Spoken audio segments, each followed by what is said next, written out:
ದಕ್ಷಿಣ ದಂಗಲ್ಗೆ ಮಾತಲ್ಲೇ ಮದ್ದರೆದರ ಮೋದಿ ಸಿದ್ದು ಗ್ಯಾರಂಟಿಗೆ ಹೀಗಿತ್ತು ಪ್ರಧಾನಿ ಗ್ಯಾರಂಟಿ ಉತ್ತರ ಕೇಂದ್ರದ ಗಮನ ಸೆಳೆಯಿತ ಸಿದ್ದು ಸರ್ಕಾರದ ಹೋರಾಟ ಇದುವೇ ಇವತ್ತಿನ ನ್ಯೂಸ್ 18 ಅಖಾಡ ಅನ್ಯಾಯವೂ ಅಭಿವೃದ್ಧಿಯೋ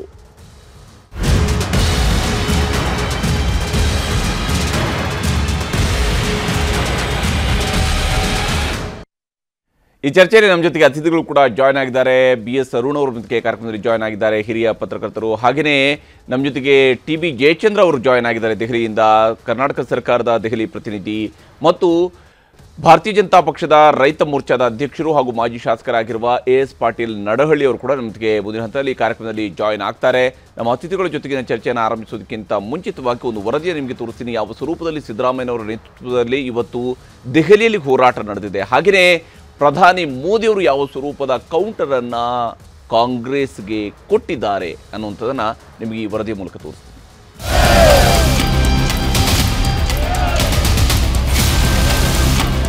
ನೀವು ಕರ್ನಾಟಕದ ಜನರಿಗೆ ದ್ರೋಹ ಮಾಡ್ತಾ ಇದ್ದೀರಿ ನಮ್ಮ ತೆರಿಗೆ ಹಣ ಕೊಡಿ ನಮ್ಮ ಜನರ ಬೆವರನ್ನ ಹಣವನ್ನ ನೀವು ಕೊಡಿ इस प्रकार से देश को हमारा टैक्स हमारे मनी किस भाषा में बोला जा रहा है ರಾಷ್ಟ್ರ ರಾಜಧಾನಿಯಲ್ಲಿ ತೆರಿಗೆ ಮಹಾಯುದ್ಧ ಜಂತರ್ ಮಂತರ್ನಲ್ಲಿ ಕೈ ನಾಯಕರ ಕಹಳೆ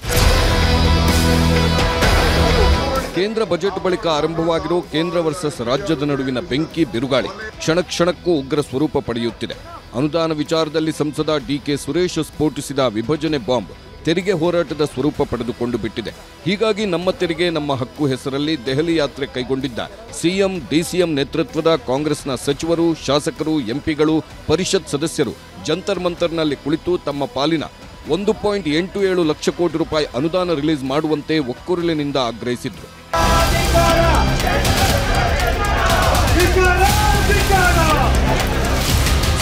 ಚಿನ್ನದ ಮೊಟ್ಟೆ ಅಂತ ಕೋಳಿಯನ್ನೇ ಕೊಯ್ದರೆ ಹೇಗೆ ನಮ್ಮ ತೆರಿಗೆ ನಮ್ಮ ಹಕ್ಕು ನಮ್ಮ ಪಾಲು ಕೊಡಿ ಪ್ರಧಾನಿ ಮೋದಿ ಹಾಗೂ ವಿತ್ತ ಸಚಿವೆ ನಿರ್ಮಲಾ ಸೀತಾರಾಮನ್ ವಿರುದ್ಧ ಗುಡುಗಿದ CM ಸಿದ್ದರಾಮಯ್ಯ 15ನೇ ಹಣಕಾಸು ಆಯೋಗದಂತೆ ಅನುದಾನ ಹಂಚಿಕೆ ಆಗಿಲ್ಲ ತೆರಿಗೆಯ 42% ಪಾಲು ರಾಜ್ಯಗಳಿಗೆ ಕೊಡಬೇಕು ಹೆಚ್ಚಿನ ತೆರಿಗೆ ಪಾವತಿಸುವ 2ನೇ ರಾಜ್ಯ ನಮ್ಮದು ಆದರೆ ಜನಸಂಖ್ಯೆ ಹೆಚ್ಚಿರೋ ರಾಜ್ಯಗಳಿಗೆ ಪಾಲು ಹೋಗ್ತಿದೆ ಚಿನ್ನದ ಮೊಟ್ಟೆ ಇಡೋ ಕೋಳಿಯನ್ನೇ ಕೊಯ್ಬೇಡಿ ಹಾಲು ಕೊಡೋ ಹಸುವಿನ ಕೆಚ್ಚಲನ್ನೇ ಕತ್ತರಿಸಬೇಡಿ ಅಂತ ಗುಡುಗಿದ್ರು ಕೋಳಿ ಚಿನ್ನದ ಮೊಟ್ಟೆ ಇರ್ತದೆ ಅಂತೇಳಿ ಕೋಳಿನೇ ಕುಯ್ದಾಕಬಾರದು ಅನ್ನೋದು ನಮ್ಮ ವಾದ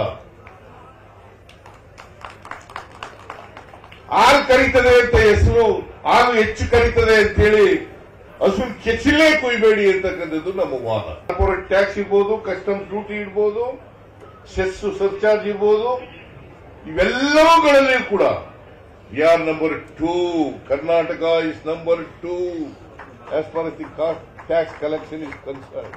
Maharashtra number 1, Maharashtra state is number 1, Karnataka number 2. ಮತ್ತೆ ನಮಗೆ ಹೇಳ್ತೇನೆ is it not an injustice caused to Karnataka? ಬಳಿಕ ಮಾತನಾಡಿದ DCM DK ಶಿವಕುಮಾರ್ ಕೇಂದ್ರದಿಂದ ರಾಜ್ಯಕ್ಕೆ ಪದೇ ಪದೇ ಅನ್ಯಾಯ ಮಾಡಲಾಗ್ತಿದೆ ತೆರಿಗೆ ಕೊಡಲು ನಾವು ಬೆವರು ಹರಿಸಿದ್ದೇವೆ ಬಿಜೆಪಿಯ ಸಂಸದರು ಕರ್ನಾಟಕಕ್ಕೆ ದನಿ ಎತ್ತಲಿಲ್ಲ ನಾವು ಕರ್ನಾಟಕದ ಜನರಿಗಾಗಿ ಇಲ್ಲಿ ಶಕ್ತಿ ತೋರಿಸುತ್ತಿದ್ದೇವೆ ನಮ್ಮ ತೆರಿಗೆ ನಮ್ಮ ಹಕ್ಕು ಅಂತ ನಿರ್ಮಲಾ ಸೀತಾರಾಮನ್ ವಿರುದ್ಧ ಕಿಡಿಕಾರಿದ್ರು ನಮಗೊಂದು ದೊಡ್ಡ ಅನ್ಯಾಯ ಆಗಿದೆ ಆ ಅನ್ಯಾಯದ ವಿರುದ್ಧ ನಾವು ಧ್ವನಿ ಎತ್ತಲೇಬೇಕು ನಾವು ನಮ್ಮ ಸ್ವಂತಕ್ಕಲ್ಲ ಈ ರಾಜ್ಯದ ನಮ್ಮ ಬಡ ಮಕ್ಕಳು ನಮ್ಗೆ ಯಾರು ವೋಟ್ ಕೊಟ್ಟವ್ರೆ ಅವ್ರ ನ್ಯಾಯ ಕೊಡಿಸ್ಬೇಕು ಆ ನ್ಯಾಯಕ್ಕೋಸ್ಕರ ನಾವು ಬಡದಾಡ 26 ಜನ ಎಂಪಿಗಳ್ರಿ ಒಂದಿನ ಬಾಯ್ ಬಿಡ್ಲಿಲ್ವಲ್ಲ ಒಂದಿನ ಕ್ವಶನ್ ಮಾಡ್ಲಿಲ್ಲ ಒಂದಿನ ನ್ಯಾಯ ರಾಜ್ಯಕ್ಕೆ ಡಬಲ್ ಇಂಜಿನ್ ಸರ್ಕಾರ ಬಂದ್ರೆ ನಾನೇನಾದ್ರು ಮಾಡ್ತೀವಿ ಅಂತ ಹೇಳಿದ್ರಲ್ಲ ಏನ್ ಮಾಡಿದ್ದಾರೆ ಇಡೀ ದೇಶವನ್ನ ಒಂದು ಶರೀರದಂತೆ ನೋಡಬೇಕು ಕಾಂಗ್ರೆಸ್ ಪ್ರತಿಭಟನೆಗೆ ಪ್ರಧಾನಿ ಮೋದಿ ಅಸಮಾಧಾನ ಅತ್ತ ರಾಜ್ಯಸಭೆಯಲ್ಲಿ ರಾಷ್ಟ್ರಪತಿಗಳ ಭಾಷಣದ ಮೇಲಿನ ವಂದನಾ ನಿರ್ಣಯದ ವೇಳೆ ಮಾತನಾಡಿದ ಪ್ರಧಾನಿ ಮೋದಿ CM ಸಿದ್ದರಾಮಯ್ಯ DCM DKಶಿ ಸೇರಿದಂತೆ ಕಾಂಗ್ರೆಸ್ ನಾಯಕರ ತೆರಿಗೆ ಹೋರಾಟದ ವಿರುದ್ಧ ತೀವ್ರ ಅಸಮಾಧಾನ ಹೊರಹಾಕಿದ್ರು ತೆರಿಗೆ ವಿಚಾರ ಮುಂದಿಟ್ಟುಕೊಂಡು ಉತ್ತರ ದಕ್ಷಿಣ ಅಂತ ವಿಭಜಿಸಲು ಹೊರಟಿದ್ದಾರೆ ಅಂತ ಕಿಡಿಕಾರಿದ್ರು जैसे शरीर होता है शरीर में जैसे अंगांगी भाव होता है अगर पैर में कांटा लगे तो पैर ये नहीं कहता है हाथ कभी नहीं सोचता है कि मुझे क्या पैर को कांटा लगा है पैर का काम करेगा पल भर में हाथ पैर के पास पहुंच जाता है, कांटा निकालता है। कांटा पैर को लगता है, आंख ये नहीं कहती कि आंसू मैं क्यों बहाऊं, आंसू आंख से निकलते हैं।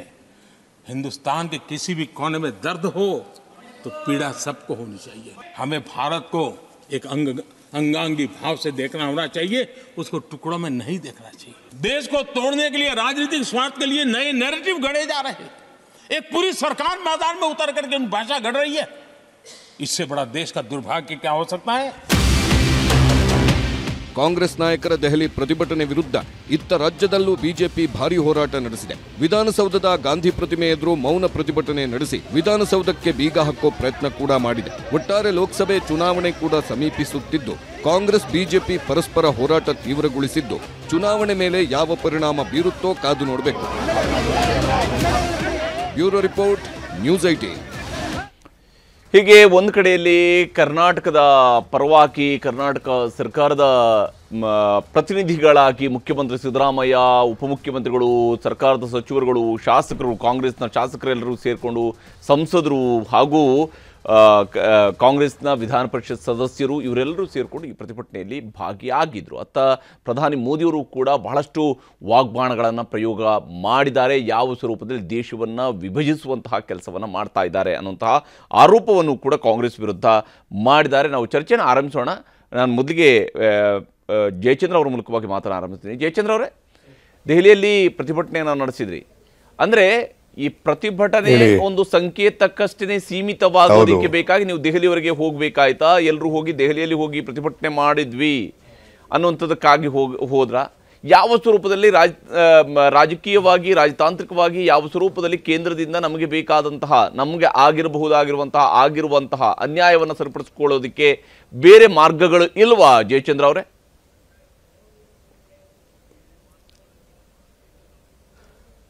ನೋಡಿ, ಇದರಲ್ಲಿ ಬಹಳ ಮುಖ್ಯವಾಗಿರ್ತಕ್ಕಂಥದ್ದು, ನಾವು ಅಧಿಕಾರದ ಗದ್ದಿಗೆ ಹಿಡಿದು ಕೆಲಸ 8-9 ತಿಂಗಳಾಗಿದೆ. 8-9 ತಿಂಗಳಲ್ಲಿ ನಮಗೆ ಮುಖ್ಯವಾಗಿ ಇದೆಲ್ಲ ಇದೇನೋ ತಿರುಗಿ ನನ್ನ ಮಾತು ನನಗೆ ಕೇಳಿಸ್ತಾ ಇದ್ದಿದ್ದು ನೋಡಿ. ಹೌದು ಒಂದು ನಿಮಿಷ, ಜಸ್ಟ್ ನಾನು ನಿಮ್ಮ ಜೊತೆಗೆ ಮತ್ತೆ ಮಾತಾಡ್ತೀನಿ ಜಯಚಂದ್ರ, ಜಸ್ಟ್ ಮಾತಾಡ್ತೀನಿ. ತಾಂತ್ರಿಕ ಸಮಸ್ಯೆ ಕರೆಕ್ಟ್ ಆಯ್ತು ಇವಾಗ ಒಂದ್ಸಲ? ಆಯ್ತು. ಜಯಚಂದ್ರ ಅವರು ಮತ್ತೆ ಮಾತಾಡ್ತೀನಿ ನಾನು ನಿಮ್ಮ ಜೊತೆಗೆ. ಅರುಣ್ ಅವರೇ, ಇವತ್ತು ನಡೆದಿರುವಂತಹ ಈ ಹೋರಾಟವನ್ನು ಗಮನಿಸಿದಂತಹ ಸಂದರ್ಭದಲ್ಲಿ ಜಯಚಂದ್ರ ಅವರು ಜಸ್ಟ್ ನಾನು ಮಾತಾಡ್ತೀನಿ ನಾನು ನಿಮ್ಮ ಜೊತೆಗೆ ಮತ್ತೆ. ಅರುಣ್ ಅವರೇ, ತಮ್ಮ ಪ್ರಕಾರ ಇವತ್ತಿನ ಹೋರಾಟ ಮತ್ತೊಂದು ಕಡೆ ಪ್ರಧಾನಮಂತ್ರಿಯವರು ಕೂಡ ಅದಕ್ಕೆ ಒಂದು ರಿಯಾಕ್ಟ್ ಮಾಡಿರುವಂತಹ ಸ್ವರೂಪವನ್ನು ಗಮನಿಸಿದಾಗ ಕರ್ನಾಟಕದ ಸರ್ಕಾರ ಎಲ್ಲೋ ಒಂದು ಕಡೆಯಲ್ಲಿ ಕೇಂದ್ರ ಸರ್ಕಾರದ ಮೇಲೆ ಈ ಆರೋಪವನ್ನು ಮಾಡ್ತಾ ಬಂದಂಥದ್ದು ನಿರಂತರವಾಗಿ ಮಾಡಿದೆ. ಹಿಂದೆಯೂ ಕೂಡ ಸಿದ್ದರಾಮಯ್ಯನವರು ವಿರೋಧ ಪಕ್ಷದಲ್ಲಿದ್ದಾಗಲೂ ಮಾಡಿದ್ದಾರೆ, ತಮ್ಮ ಬಜೆಟ್ ಪ್ರೆಸೆಂಟ್ ಮಾಡುವಾಗಲೂ ಹೇಳಿದ್ದಾರೆ ಕೇಂದ್ರದಿಂದ ನಮಗೆ ಅನ್ಯಾಯ ಆಗಿದೆ ಅಂದ್ಕೊಂಡು. ಆದರೆ ಇದನ್ನು ಈ ಒಂದು ಪ್ರತಿಭಟನೆಯ ರೂಪವನ್ನು ಕೊಡೋದರ ಮೂಲಕವಾಗಿ ಒಂದು ಸುರೇಶ್ ಅವರು ಆಡಿದಂತಹ ಮಾತಿನಿಂದಾಗಿ ಈ ಪ್ರತಿಭಟನೆ ಪ್ಲಾನ್ ಆದಂತೆ ಕಾಣ್ತಾ ಇದೆ. ಆದರೂ ಕೂಡ ಕೇಂದ್ರದ ಗಮನವನ್ನು ಸೆಳೆಯೋದರಲ್ಲಿ ಯಶಸ್ವಿ ಆಗಿದ್ದಾರೆ ಅಂತ ತಮ್ಗೆ ಅನ್ಸುತ್ತಾ, ಅಥವಾ ಇದು ಮುಂದೆ ಕರ್ನಾಟಕಕ್ಕೆ ಏನಾದರೂ ಅನುಕೂಲ ಮಾಡಿಕೊಡ್ಬೋದು ಅಂತೇಳಿ ಅನ್ಸುತ್ತಾ? ಅನುಕೂಲ ಆಗುತ್ತೋ ಇಲ್ಲೋ ಅಂತ ಈಗಲೇ ಹೇಳೋದು ಕಷ್ಟ. ಆದರೆ ಕೇಂದ್ರ ಸರ್ಕಾರ ಖಂಡಿತವಾಗಿಯೂ ಇದರ ಒಂದು they taken notice of it ಅಂತ ಹೇಳ್ತಾರಲ್ಲ, ಇದು ಅವರ ಗಮನಕ್ಕೆ ಖಂಡಿತ ಹೋಗಿದೆ. ನೀವು ಸಂಸತ್ ಈಗ ಸದನದಲ್ಲಿ ಇದೆ. ಮೊನ್ನೆ ನೀವು ನೋಡಿರ್ಬೋದು, ನಿರ್ಮಲಾ ಸೀತಾರಾಮನ್ ಇದ್ರ ಬಗ್ಗೆ ಮಾತಾಡಿದರು. ನಿನ್ನೆ ಕೂಡ ನಿರ್ಮಲಾ ಸೀತಾರಾಮನ್ ಅವರು ಇದ್ರ ಬಗ್ಗೆ ಮಾತಾಡಿದರು. ಇವತ್ತು ಖುದ್ದು ಪ್ರಧಾನಮಂತ್ರಿ ನರೇಂದ್ರ ಮೋದಿ ಅವರೇ ರಾಷ್ಟ್ರಪತಿ ಅವರ ಒಂದು ಭಾಷಣದ ಮೇಲೆ ವಂದನೆ ಸೂಚಿಸುವ ಒಂದು ಡಿಬೇಟ್ ಏನಿದೆ, ಅಲ್ಲಿ ಮಾತಾಡುವಾಗ ಕರ್ನಾಟಕದ ಬಗ್ಗೆ ಮಾತಾಡಿದರು. ಕರ್ನಾಟಕದ ಬಗ್ಗೆ ಅಂತಲ್ಲ, ಒಟ್ಟಿನಲ್ಲಿ ವಿರೋಧ ಪಕ್ಷಗಳು ಈ ರೀತಿ ಒಂದು ತೆರಿಗೆ ಬಗ್ಗೆ ಮಾತಾಡ್ತಿದ್ದಾರೆ, ಆಮೇಲೆ ದೇಶದ ವಿಭಜನೆ ಬಗ್ಗೆ ಮಾತಾಡ್ತಿದ್ದಾರೆ. ಅವರು ಇದು ಕಂಡಮ್ ಮಾಡದೇ ಇರ್ಬೋದು ಅಥವಾ ಸಪೋರ್ಟ್ ಮಾಡದೇ ಇರ್ಬೋದು, ಕಂಡಮ್ ಮಾಡಿರ್ಬೋದು ಅಥವಾ ಸಪೋರ್ಟ್ ಮಾಡದೇ ಇರ್ಬೋದು. ಆದರೂ ಕೂಡ ಕರ್ನಾಟಕ ಕೇಂದ್ರದ ಒಂದು ಗಮನ ಸೆಳೆಯೋದರಲ್ಲಿ, ಪ್ರಧಾನಿಯವರ ಗಮನ ಸೆಳೆಯೋದರಲ್ಲಿ ಯಶಸ್ವಿಯಾಗಿದೆ ಅಂತಲೇ ಹೇಳ್ಬೋದು. ಇನ್ನೊಂದು ಹರಿಪ್ರಸಾದ್, ಈಗ ಹೆಚ್ಚಿನ ಪಕ್ಷ ಈ ಕೇಂದ್ರ ಸರ್ಕಾರದ ನಡವಳಿಕೆಗಳನ್ನು ನೋಡಿದರೆ ಅವರು ವಿರೋಧ ಪಕ್ಷಗಳು ಏನು ಅವರಿಗೆ ಒತ್ತಡ ತರುತ್ತೆ ಅದ್ರ ಬಗ್ಗೆ ಜಾಸ್ತಿ ಅವರು ತಲೆ ಕೆಡಿಸ್ಕೊಳ್ಳೋಕೆ ಹೋಗಲ್ಲ. ನೀವು ಮಣಿಪುರದ ಬಗ್ಗೆ ನೋಡಿರ್ಬೋದು, ಅಲ್ಲಿ ತುಂಬಾ ಗಲಾಟೆ ಆಯಿತು. ವಿರೋಧ ಪಕ್ಷಗಳು ಪ್ರಧಾನಿಯವರು ಒಂದು ಸ್ಟೇಟ್ಮೆಂಟ್ ಮಾಡಬೇಕು ಪಾರ್ಲಿಮೆಂಟಲ್ಲಿ ಅಂತ ಹೇಳಿದರು. ಪ್ರಧಾನಿಯವರು ಮಣಿಪುರಕ್ಕೆ ಭೇಟಿ ಕೊಡಬೇಕು ಅಂತ ಹೇಳಿದ್ರು, ಆದರೆ ಅವರು ಅದ್ರ ಬಗ್ಗೆ ತಲೆ ಕೆಡಿಸ್ಕೊಳ್ಳಿಲ್ಲ. ಈ ಕಳೆದ ಸೆಷನ್ನಲ್ಲಿ, ಕಳೆದ ಸಂಸತ್ ಸದನದಲ್ಲಿ ಅಮಿತ್ ಶಾ ಅವರು ಅಲ್ಲಿ ಪಾರ್ಲಿಮೆಂಟ್ ಮೇಲೆ ಅಟ್ಯಾಕ್ ಆದಾಗ ಅಮಿತ್ ಶಾ ಅವರು ಬಂದು ಇಲ್ಲಿ ರಿಪ್ಲೈ ಮಾಡಬೇಕು, ಅದ್ರ ಬಗ್ಗೆ ಒಂದು ಸ್ಟೇಟ್ಮೆಂಟ್ ಮಾಡಬೇಕು ಅಂತ ಹೇಳಿದಾಗಲೂ ಕೂಡ ಸರ್ಕಾರ ತಲೆ ಕೆಡಿಸ್ಕೊಳ್ಳಿಲ್ಲ. 4 ದಿನ ಮುಂಚೆನೇ ಅದರದ್ದು ಅಡ್ಜರ್ನ್ಮೆಂಟ್ ಆಯಿತು ಸಂಸತ್ತು. ಸೊ ಇದನ್ನು ನೋಡಿದಾಗ, ಬ್ಯಾಕ್ಗ್ರೌಂಡಲ್ಲಿ ನೋಡಿದಾಗ, ಕರ್ನಾಟಕದ ಒಂದು ಪ್ರೊಟೆಸ್ಟ್ ಏನಿದೆ ಡೆಲ್ಲಿನಲ್ಲಿ, ಇದು ಕೇಂದ್ರ ಸರ್ಕಾರದ ಗಮನ ಸೆಳೆಯೋದ್ರಲ್ಲಿ ಯಶಸ್ವಿ ಆಯಿತು. ಹಾಗೂ ಲೆಟ್ ಅಸ್ ಹೋಪ್ ಇದರಿಂದ ಒಂದು ಒಳ್ಳೇದಾಗತ್ತೆ ಮುಂದಿನ ದಿನಗಳಲ್ಲಿ. ಕರ್ನಾಟಕ ಅಷ್ಟೇ ಅಲ್ಲ, ಬೇರೆ ರಾಜ್ಯಗಳ ಬಗ್ಗೆ ಯಾವಾಗ ಒಂದು ಕೇಂದ್ರ ಸರ್ಕಾರ ತನ್ನ ನಿಲುವನ್ನು ತೆಗೆದುಕೊಳ್ಳುತ್ತೆ ಅಥವಾ ಅನುದಾನವನ್ನು ಕೊಡಬೇಕು ಅನ್ನೋ ವಿಷಯದಲ್ಲಿ ಚರ್ಚೆ ಮಾಡುತ್ತದೆ, ಆವಾಗ ಒಂದು ಥಿಂಕಿಂಗ್ ಪ್ರೊಸೆಸ್ ಶುರುವಾಗ್ಬೋದು. ಇಲ್ಲ, ಈ ಪ್ರೊಟೆಸ್ಟ್ಗಳೆಲ್ಲ ಮಾಡ್ತಿದ್ದಾರೆ, ನಾವು ಇನ್ನು ಮುಂದೆ ಪ್ರೊಟೆಸ್ಟ್ ಆಗೋದಕ್ಕೆ ಬಿಡಬಾರ್ದು, ಈ ನಮ್ಮ ಬಗ್ಗೆ ಜನರಿಗೆ ಕೆಟ್ಟ ಅಭಿಪ್ರಾಯ ಬರಬಾರ್ದು ಅಂತ ಬಹುಶಃ ಅವರಿಗೆ ಅನಿಸಿರ್ಬೋದು.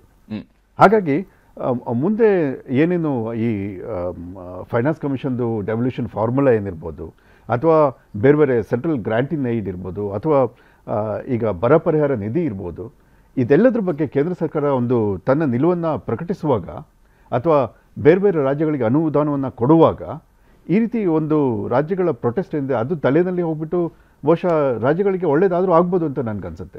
ನಿಜ ಅರುಣ್ ಅವರು, ಯಾಕಂದರೆ ಈ ಪ್ರತಿಭಟನೆಗಳ ಮೂಲಕವಾಗಿ ಏನನ್ನು ಸಾಧಿಸೋದಕ್ಕೆ ಸಾಧ್ಯ ಆಗುತ್ತೆ ಹೇಳುವಂಥದ್ದು ಭಾಳ ಮುಖ್ಯವಾಗಿರುವಂಥದ್ದು. ಇಲ್ಲಿ ಜಯಚಂದ್ರ ಅವರೇ, ಈ ಪ್ರಧಾನಮಂತ್ರಿಗಳು ಒಂದು ಮಾತನ್ನು ಹೇಳಿದ್ದಾರೆ, ನನ್ನ ತೆರಿಗೆ ನನ್ನ ದುಡ್ಡು ಅಂತ ಹೇಳೋದ್ರ ಮೂಲಕವಾಗಿ ಎಲ್ಲ ಈಗ ಪ್ರೊಟೆಸ್ಟ್ ಮಾಡಿದೆ, ಒಂದು ಇಡೀ ರಾಜ್ಯದ ಸರ್ಕಾರನೇ ಬಂದು ಬೀದಿಗೆ ನಿಂತು ಇವತ್ತು ಪ್ರತಿಭಟನೆ ನಡೆಸ್ತಾ ಇರುವಂಥದ್ದು ದೌರ್ಭಾಗ್ಯದ ವಿಚಾರ. ಕಾಂಗ್ರೆಸ್ನವರು ಈ ಮೂಲಕವಾಗಿ ದೇಶವನ್ನು ಒಡೆಯೋ ಕೆಲಸವನ್ನು ಮಾಡ್ತಾ ಇದ್ದಾರೆ, ದೇಶವನ್ನು ತುಂಡರಿಸುವಂತಹ ಕೆಲಸವನ್ನು ಮಾಡ್ತಾ ಇದ್ದಾರೆ ಅಂತ ಹೇಳಿ.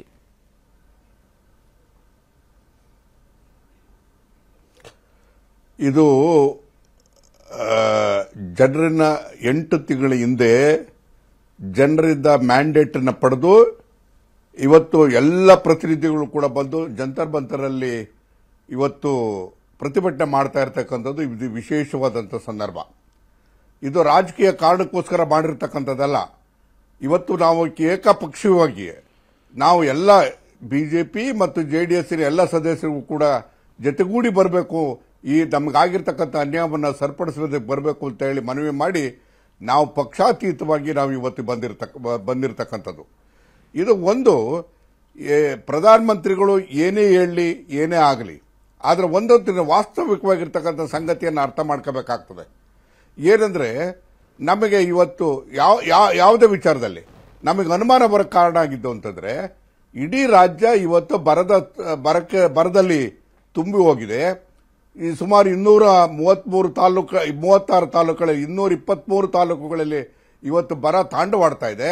ಯಾವತ್ತೂ ನೋಡದೇ ಇರತಕ್ಕಂಥ ಬರ ಆಗಿದೆ. ಕುಡಿಯ ನೀರಿಗೆ ಹಾಹಾಕಾರ ಇದೆ, ದನಕರುಗಳಿಗೆ ಮೇವಿಗೆ ಹಾಹಾಕಾರ ಇರುವಂಥ ಸಂದರ್ಭದಲ್ಲಿ ಇವತ್ತು ಅವರೇ ಕೇಂದ್ರ ಸರ್ಕಾರವೇ ಕಳಿಸಿದಂಥ ಸಮಿತಿ ಬಂದು ಇವತ್ತು ಇಡೀ ರಾಜ್ಯಾದ್ಯಂತ ಒಂದು ವರದಿಯನ್ನು ಸಬ್ಮಿಟ್ ಮಾಡ್ತಾರೆ.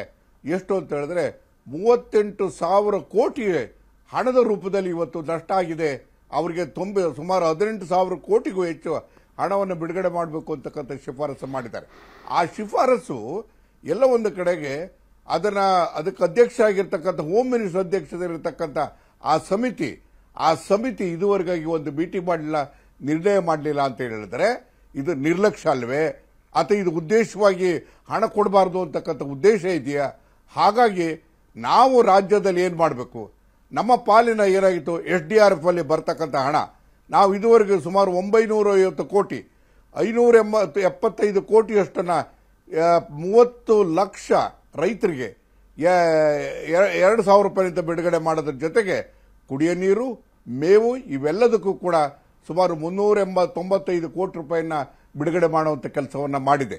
ಇದು ರಾಜ್ಯ ತನ್ನ ಇರತಕ್ಕಂಥ ಎಲ್ಲ ಶಕ್ತಿ ಮೀರಿ ಕೆಲಸವನ್ನು ಮಾಡಿ ನಮಗೆ ನ್ಯಾಯಯುತವಾಗಿ ಬರಬೇಕಾಗಿರ್ತಕ್ಕಂಥ ಹಣವನ್ನು ಪಡೆಯೋದಕ್ಕೋಸ್ಕರ ಇವತ್ತು ಪರಿಪರಿಯಾಗಿ ಕಾಗದವನ್ನು ಬರೆದ್ರು, ಭೇಟಿ ಮಾಡಿದ್ರು, ಮುಖ್ಯಮಂತ್ರಿ ಬಂದು ಪ್ರಧಾನಮಂತ್ರಿಗಳು ನೋಡಿದ್ರು, ಹೋಮ್ ಮಿನಿಸ್ಟರ್ ನೋಡಿದ್ರು, ಮತ್ತು ಎಲ್ಲ ರೀತಿಯ ಪ್ರಯತ್ನವನ್ನು ಮಾಡಿದಾಗಲೂ ಕೂಡ ಯಾವುದೇ ರೀತಿ ಬಿಡುಗಡೆ ಆಗದೇ ಇದ್ದಾಗ ಅನಿವಾರ್ಯವಾಗಿ ಇವತ್ತು ನಮ್ಮ ಈ ಪ್ರತಿಭಟನೆಯನ್ನು ಹಮ್ಮಿಕೊಳ್ಳಬಹುದು ಇವತ್ತು ದೆಹಲಿಗೆ ಬರ್ಬೇಕಾಗಿ ಬಂತು. ಜಯಚಂದ್ರ ಅವರು ಜಸ್ಟ್ ಮಾತಾಡ್ತೀನಿ, ಜಯಚಂದ್ರ ಅವರು ಮತ್ತೆ ಮಾತಾಡ್ತೀನಿ, ಅದ್ರ ಬಗ್ಗೆ ಮತ್ತಷ್ಟು ವಿಚಾರಗಳಿದಾವೆ ಇಲ್ಲಿ ಮಾತನಾಡುವಂಥದ್ದು. ಕನ್ನಡಿಗರ ಮೆಚ್ಚಿನ ನಿಮ್ಮ ನ್ಯೂಸ್ 18 ಕನ್ನಡ ಈಗ ವಾಟ್ಸ್ಆಪ್ ನಲ್ಲಿಯೂ ಲಭ್ಯ. ಕರ್ನಾಟಕ ಮತ್ತು ದೇಶ ವಿದೇಶದ 360 ಡಿಗ್ರಿ ಸುದ್ದಿ ವಿವರವನ್ನ ನೀವು ನಿಮ್ಮ ಕೈ ಬೆರಳುಗಳಲ್ಲಿಯೇ ಪಡೆಯೋದಿಕ್ಕೆ ಈ QR ಕೋಡ್ ಅನ್ನ ಸ್ಕ್ಯಾನ್ ಮಾಡಿ. ನಮ್ಮ ಚಾನೆಲ್ ಅನ್ನ ಫಾಲೋ ಮಾಡಿ, ನೋಟಿಫಿಕೇಶನ್ ಆನ್ ಮಾಡಿ.